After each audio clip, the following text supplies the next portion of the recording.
হযরত ওমর ফারুক রাদিয়াল্লাহু তাআলা দ্বিতীয় বাদশা। কি ছিল তার ঈদ! ঈদের দিন মাঠের নামাজ হবে, সালাত আদায় হবে, ইমাম সাহেব নাই। হযরত আবু হুরায়রা রাদিয়াল্লাহু তাআলা আমিরুল মুমিনিন হযরত ওমরের কামরায় গিয়ে দেখেন ওমরের কামরা বন্ধ। কি ব্যাপার ওমর? ডাক দিলেন, ওমর তোমার কামরা কেন বন্ধ, একটু খোলো খোলো।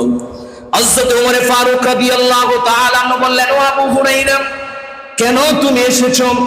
হযরত আবু হুরায়রা বললেন, হে আমিরুল মুমিনিন, আজকে আনন্দের দিন, সবাই আনন্দ করছে, খুশিতে মেতে উঠছে, আর আপনি কান্নাকাটি করছেন কেন ওমর? হযরত ওমর ফারুক বললেন, ও আবু হুরায়রা, আনন্দ তো তাদের জন্য যাদের কোনো টেনশন নাই, যাদের কোনো পেরেশানি নাই, যারা আল্লাহর কাছ থেকে ক্ষমা চেয়ে নিয়েছে, মাফ পেয়ে গিয়েছে। কিন্তু আমি ওমর জানি না একটি মাসে আল্লাহর কাছ থেকে ক্ষমা পেয়েছি কিনা।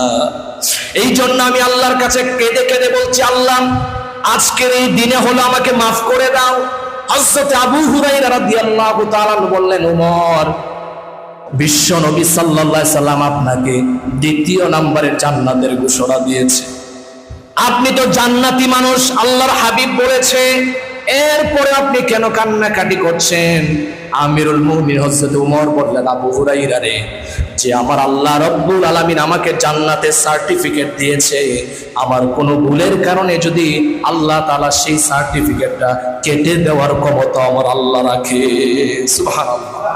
হযরত ওমর বলেন, আমি এই জন্য আল্লাহর কাছে কান্নাকাটি করছি, আমার গুনাহগুলোকে মাফ করাইতে পারলাম কিনা।